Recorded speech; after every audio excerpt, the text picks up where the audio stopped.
So last weekend I spent time cleaning out my pantry, reorganising it, putting it back together, and I noticed some gaps in my preps. I haven't been prepping that long. I've only really got interested in prepping since 2020, and I was not prepared when I saw the supermarket shelves getting cleared out.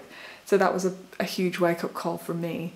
And since then I've been, well, try to make sure that my partner and I have got enough in the house to at least last us a few weeks. I'm now starting to think more long term.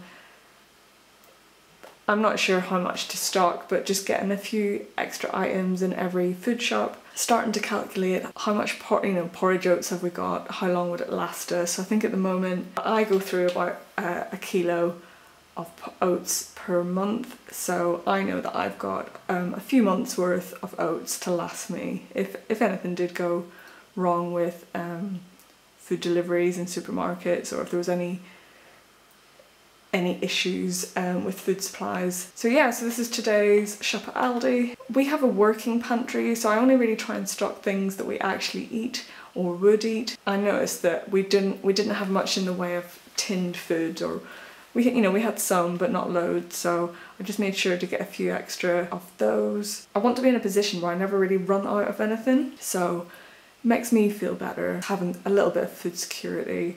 I know it's not self-sufficient, we're still buying from a supermarket, but until I learn how to grow more of my own food and also grow in enough quantities where I can learn to preserve it as well, in the meantime I will be just shopping at the supermarket and stocking up as much as I can. I bought some small bottles of water. I thought that might be useful for things like bug out bags and also having some spare in our cars. I also got some, things that are just useful in a potential emergency or incident, just things like, refuse sacks and little plastic, sandwich bags.